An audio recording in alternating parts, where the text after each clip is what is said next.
tuyahereye i Nyanza mu majyepfo y'u Rwanda mu makuru ajyanye n'umutekano. Reka tubwire ko mu murenge wa Busasamana muri aka karere ka Nyanza hari abaturage bo mu kagari ka Kibinja bavuga ko bibasiwe n'ubujura bw'insinga, aho ngo baryama bwacya mu gitondo bagasanga insinga z'umuriro w'amashanyarazi zibwe ntibamenye n'irengero ryazo.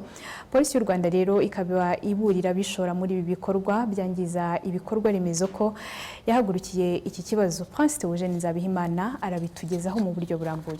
Aba baturage bo mu karere ka Nyanza mu murenge wa Busasamana mu kagari ka Kibinja bavuga ko bigera mu masaha ya nijoro bakabura umuriro, bakabanza gukeka ko ugiye wongera kugaruka. Mu gitondo babyuka bagasanga insinga zigana ku ngo zimwe na zimwe zibwe ntibanamenye abazibye, aho bavuga ko kuri ubu bari mu kizima barahoranye umuriro. Nanjye nararyamye igihe ngiye gucana wapingira ngo umuriro wagiye, mbyutse mu gitondo nsanga urusinga barujyanye. Ni benshi cyane bamaze kuzitwara, reka ntabwo twamenye. Barana insinga bagacira hano hagati bagacira no ku nzu bagatwara. Habyirwa n'iki? Burya biniriro kamye baje kwiba insinga. Insinga baza nijoro abantu baryamye bakurira hariya hejuru bakarukatamo kabiri bakajya no ku nzu imbere ya kontere bakarukata ubundi bagahita barutwara. Wabyuka mu gitondo ugasanga nta ruhari. Uraryama ukagira ngo ni umuriro wagiye ugasanga insinga bazibye.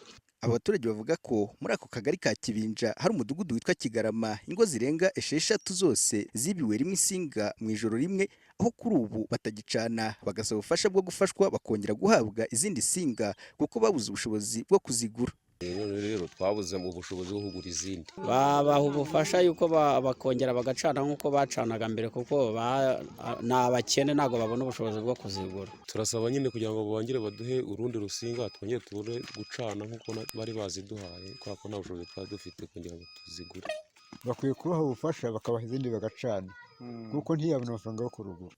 Umuvugizi wa polisi y'u Rwanda ACP Boniface Rutikanga avuga ko itazihanganira bijandika mu bujura bw'isinga kandi ko igomba kubahana by'intangarugero. Ntabwo tuzemera ko ubuyobozi bw'igihugu bushyiramo imbaraga kugira ngo abaturage batere imbere biteze imbere, hanyuma undi kubera ubusambo bwe n'ubusuma bwe azabyangirize ngo tumurebere. Nindi utazi aho umuriro watse uburyo ubuzima buhinduka. Ahageze umuriro w'amashanyarazi ubuzima burahinduka. Ngira ngo mwagiye mubibona mu byaro. Abantu batangiza imishinga mito, ugura icyuma cyo gusya, ufungura salo de coiffure, utangira gufungura ka restaurant, gukora utuntu, abantu bakihangira imirimo kuko haje igikorwa remezo kibashoboza. Hanyuma umuntu akaza agafata insinga akazica, ibintu bigasubira. None ubwo ngubwo simvuza bari kwa muganga bariho babayeho kubera uwo muriro. Ariko kweri uwo muntu tumufata tukamaba tumubitsa ahantu muzatubaza ngo niki.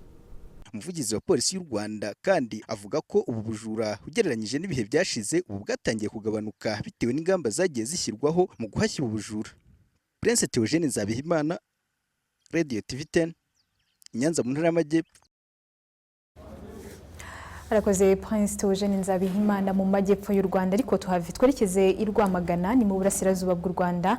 Hari abaturage bo mu murenge wa Rubona basaba ko basubizwa na gitifu w'akagari ka Nawe amafaranga yabo bavuga ko batanze kugira ngo hagurwe imipira bari kwambara mu bihe byo kwamamaza mu matora y'umukuru w'igihugu. Akarere ka Rwamagana kavuga ko uyu muyobozi ngari gukorwaho iperereza ku makosa yagiye akora arimo no kwambura abaturage ndetse n'ibindi. Turabikurikira mu nkuru ya Yusuf ubona bagenda. Bamwe muri abaturage bo mu kagari ka Nawe aho umunyamabanga nshingwabikorwa yakoreraga barabwira Radio 10 na TV10 ko uyu gitifu wabo witwa Filote hari amafaranga bamuhaye ngo bakoreshereze imipira yo kwambara mu bihe byo kwamamaza ubwo abanyarwanda bari mu bihe by'amatora y'umukuru w'igihugu ndetse n'ay'abadepite, gusa ngo kugeza amagingo akaba atarayabasubiza. Mu kwamamaza baduciye amafaranga 2500 buri muntu, hanyuma njye n'umugore dutanga 5000, ariko mu kagari bagendaga baka buri muntu cyangwa mu mudugudu bamwaka amafaranga. Nje n'umugore nayo twabonye imipira nitwayibonye n'amafaranga nitwayabonye, kandi bigeze badusobanura uko byagenze. Reka da amafaranga yatangwaga mu mudugudu,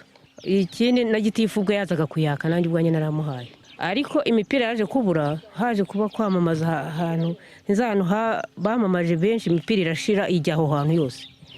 Imipira ishize bohereza amafaranga agarura mu kagari bayaha perezida w'urubyiruko. Perezida w'urubyiruko arazaha gitifu rero ntayadusubije, yaheze kuri gitifu.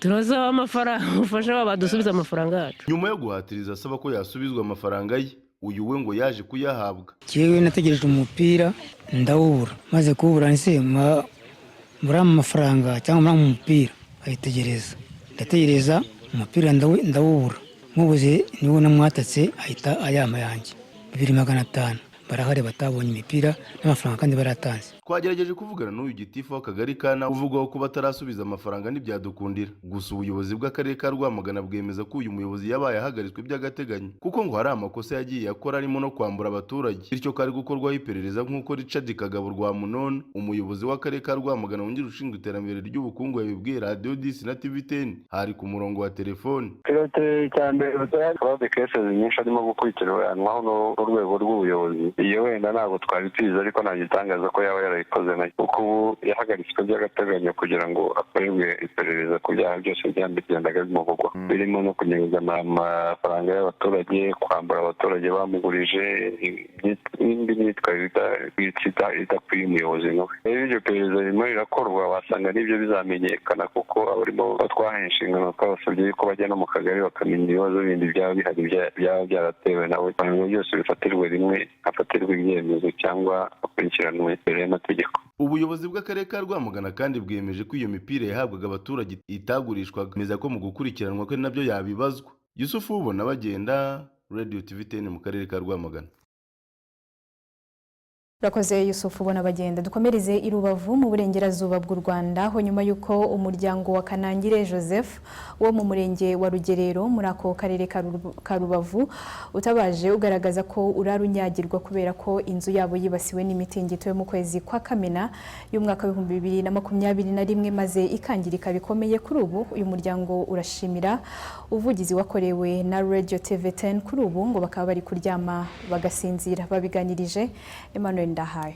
Radio 10 yadukoreye ubuvugizi. Ubu turayishima cyane kuko mu mwaka ushize 2023 nibwo Radio 10 na TV10 yageze mu mudugudu wa Ruhiro mu kagari ka Rwaza umurenge wa Rugerero, maze hasanga umusaza witwa Kanangire Joseph ayitekereza ko we n'umuryango we bajya kugama ku baturanye imvura iguye ku manywa cyangwa ngo ikabanyagirira mu nzu mu gihe guye nijoro, kubera ko inzu ye yari yarangirijwe n'umutingito wakurikiye iruka ry'ikirunga cya Nyiragongo ryo mu kwezi kwa gatandatu 2021, ariko mu gusanira bahuye n'icyo kiza we ngo aza gusigara. Igihe mwaherukaga hano abandi bari barabonye ubufasha barasanurirwa, ariko twe tugashaka icyo tuzira tukakibura, ndetse bigira n'igihe twijujuta tuti ahari menya tutari abanyarwanda kimwe n'abandi. Yari yarasenywe n'umutingito rwose, twari hanze, inzu yaraturaga, twararyamaga, imvura yabiguye, amazi akatugeraho. Gusa abo bagize uyu muryango ndetse n'abaturanyi babo bashimira imiyoborere myiza ituma bagira imibereho myiza, ndetse bagashimira Radio 10 na TV10 ku buvugizi ngo idahwema kubakorera.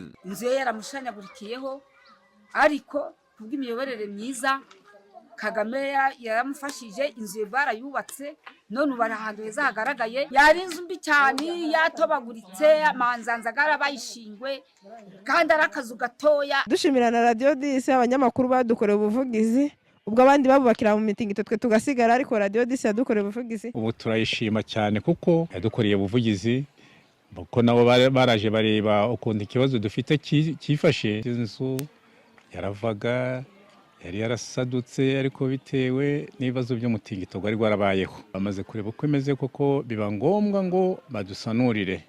Inzu barayisanuye, ubu ngubu turaryama tugasinzira, ubu turishima, ubwo tugashimira n'umukuru w'igihugu Paul Kagame, nuko gusa ari nta bundi bushobozi dufite twagomba kumuhinga, ariko arayikwiye rwose, ni umubyeyi arakarama, nta n'ubundi buyobozi twigeze tubona bumeze nk'ubwe. Cyokora umunyamabanga nshingwabikorwa w'umurenge wa Rugerero Madamu wa Jeneza Jeannette agaruka kuri uyu muturage n'abandi bagenda bafashwa kubona amacumbi muri rusange, yabasabye kujya bita kuri izo nzu baba bubake bazigirira isuku, bagafata amazi ndetse bakirinda kuzicanamo. Buri mwaka rero tugira ingengo y'imari dushyiramo kugira ngo dufashe abo baturage nabo babashe gutura heza nk'abandi. Niyo mpamvu uwo muturage mubona mwamukoreye ubuvugizi natwe tukamwubakira. Ubundi iyo twubakira umuturage ni ukubaka inzu tukayisakara tukayikinga, ndetse tukaba twatera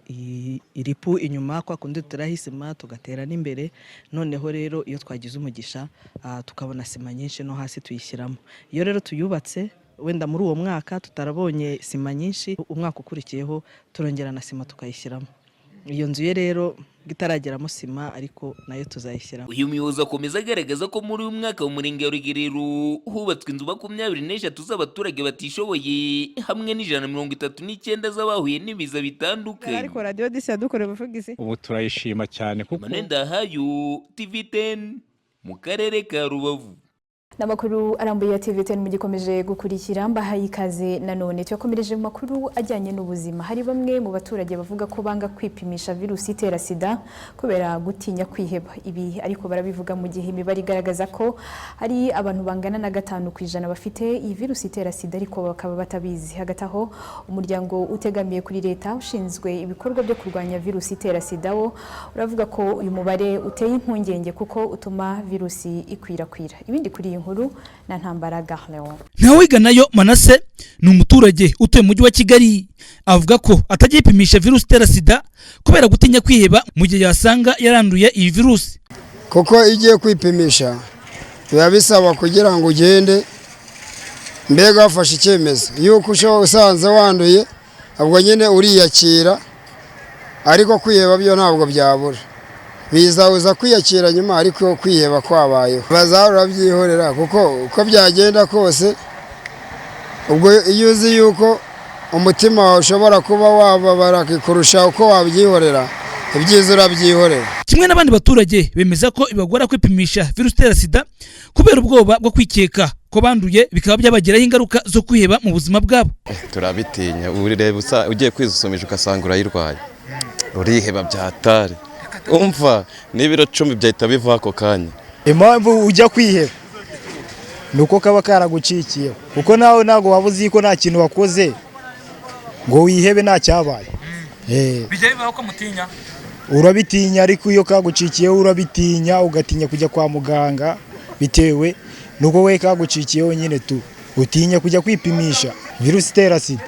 Njya ku ipoto nawe tese arakora amatete imeze gute tore gupima virusi itera sida, ese mwaje tukaje kuduhagaze nawe twaje babyanze ko je naje bite uko sinzi ikiza cyabyo.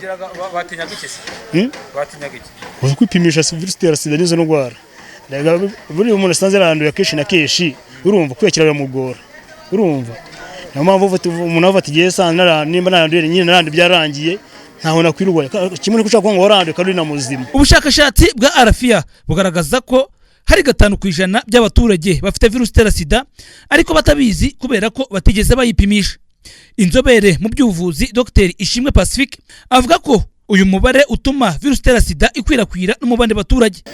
Biteye impungenge cyane kuko abo bantu nibo bakomeza gukwirakwiza bwa bwandu mu bandi. Iyo utazi uko uhagaze nibwo virusi zikwirakwira mu mubiri wawe, nta budahangarwa ziragenda zikica virusi mu mubiri wawe, hanyuma umubiri wawe uba uri navuga ngo uba uri umuntu ukwirakwiza ubwo bwandu cyane ku buryo bwihuse cyangwa se ku buryo bworoshye. Ikindi nibo turacyafite abantu bari kuremba mu gihugu cyacu, amafaranga akabashiraho bivuza, imiryango igasubira inyuma. Ntabwo ingaruka ziza kuri wa muturage gusa, ziza no ku muryango we n'igihugu cyose muri rusange. Umuyobozi w'umuryango utegamiye kuri leta ukora ibikorwa byo kwita ku bantu bafite virusi itera sida we Active Hope bene Kigeri Chantal arahamagarira abaturage kwipimisha virusi itera sida bakamenya uko bahagaze kugira ngo batangire imiti hakiri kare barinde ubuzima bwabo. Ngubu nuko kuri ubu ngubu iyi myaka tugezeho sida nta muntu ikica. Bapfaga mbere imiti itaraboneka, gahunda z'urubyiruko zitarajyaho neza, imisi yabo itarajyaho, uburyo bwo kurikirana batarajyaho, ariko ubu ngubu turabamenyesha yuko rubyiruko igihugu cyacu cyashyize ingamba zose zishoboka kugira ngo zishobore kubakumirira ikibi cyose cyababaho.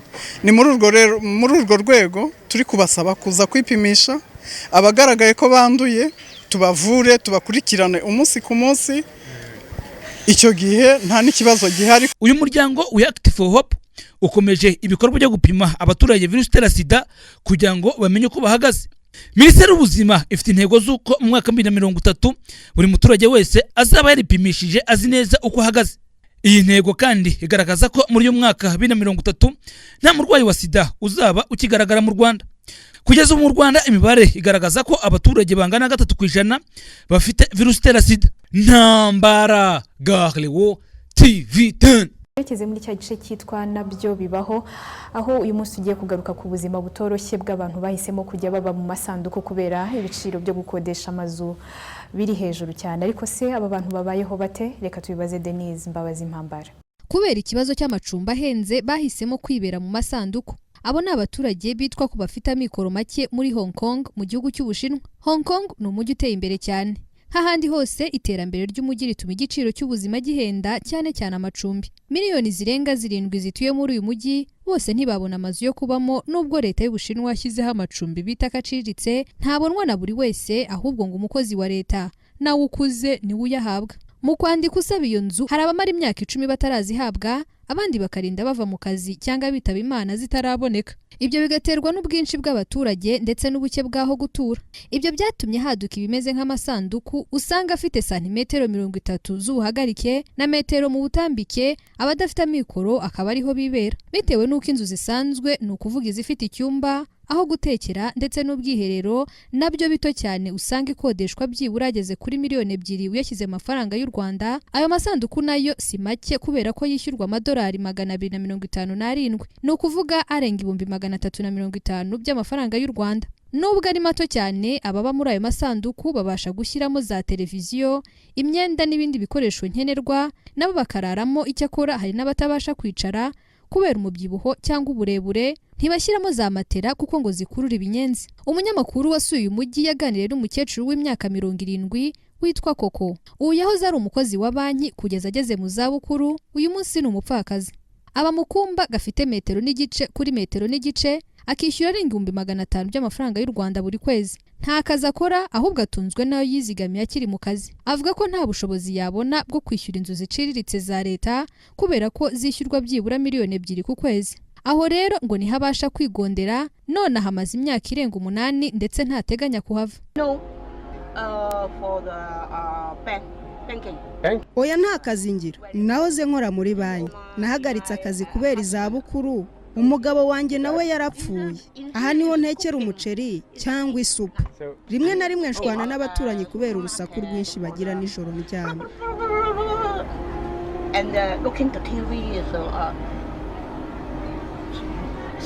Hari umuturanyi wa Koko wibera mu isanduku. Uyu ngo yahoranye inzu ntoya, icyakora ngo abana be baje gushaka asanga akwiye kuhava akabaho umwanya, yisanga arara mu isanduku. None imyaka 10 irashize. Maze imyaka 10 hano, kuhaba biragoye cyane, haba hashyushye. Mva hano njya mu kazi, nkora mu ruganda rw'ibyuma, nta matera ngira, ndara hasi gutya. Biba bibangamye cyane, sinashyiramo matera kuko iteza umwanda. Ikibazo cy'amacumbi ahenze gisa nk'igihuriweho n'ibihugu cyangwa imijyi iri gutera imbere cyane, ku buryo bamwe mu bahatuye badafite ubushobozi bisanga bahavuye. Imibare y'ishami ry'umuryango w'abibumbye rishinzwe imiturire igaragaza ko byibura buri munsi ku isi hakenewe kubakwa amazu 96,000 kugira ngo abagera kuri miliyari 3 bazabe babonye aho gutura mu mwaka wa 2030. Mu Rwanda ikibazo cyo guhenda kw'amacumbi ntikiragera ku rwego nk'urwa Hong Kong. Icyakora mu ngamba ziri gufatwa ngo harimo no kubaka amacumbi aciritse, ndetse abantu bagirwa inama yo kubaka bazamuka. Minisitiri w'ibikorwa remezo Dr Jimmy Gasore muri Kamena 2024 yavuze ko buri mwaka u Rwanda rwihaye intego yo kubaka amacumbi aciritse 150 kuva mu mwaka wa 2020 kugeza mu mwaka wa 2050. Je nitwa Denise Mbabazi Mpambara, reka nsuriza aha naho ubutaha. Bibaho. Bibaho si? Mais non, ça n'existe quand même pas. What? This is unbelievable. Oya ntibishoboka. Byabaho se? Nyamara bibaho. Nabyo bibaho.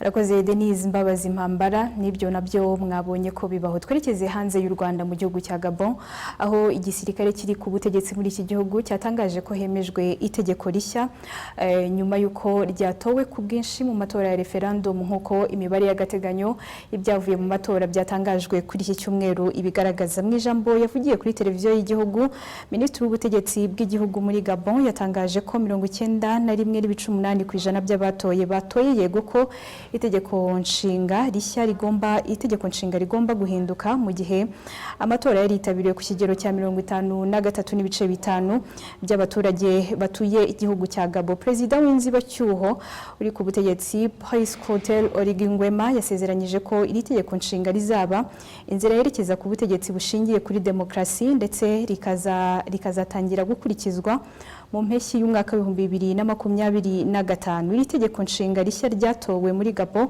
rigena ko umukuru w'igihugu azaba yemerewe kwiyamamaza manda ebyiri gusa, buri imwe ikazaba igizwe n'imyaka 7. Iri tegeko nshinga kandi rikuraho umwanya wa minisitiri w'intebe muri iki gihugu, rigakuraho kandi guhererekanya ubutegetsi hagati y'imiryango ndetse rikanemeza igifaransa nk'ururimi rw'akazi mu gihugu cya Gabon. Iri tegeko kandi rinateganya ko abakandida ku mwanya wa perezida bagomba kuba bafite ubwene gihugu bwa Gabon gusa, bafite nibura umubyeyi umwe wavukiye mu gihugu cya Gabon ndetse abafasha babo bakaba bakomoka muri Gabon. Icyakora umushinga w'iri tegeko nshinga ntiribuza Nguema kwiyamamariza umwanya w'umukuru w'igihugu. Biro bikaba byateje impungenge kuri bamwe mu bakurikiranira hafi politike y'igihugu bibaza ahazaza h'ubutegetsi bwacyo. Amajwi ntakuka yavuye mu matora yo guhindura iri tegeko nshinga akaba azatangazwa n'urukiko rw'ikirenga mu minsi iri imbere. Aho muri Gabon naho dusoreje amakuru twari twabateguriye mu izina ry'itsinda rigari ryafashije gutegura no kubagezaho aya makuru. Turabashimiye kandi cyane kuba mwabanye natwe muri aya makuru. Mwari kumwe nanjye Shemsa Uwimana, mbifurije gukomeza kugira ibihe byiza. Hagati aho gahunda n'ibiganiro bya TV10 byo bikomeze bibanogere.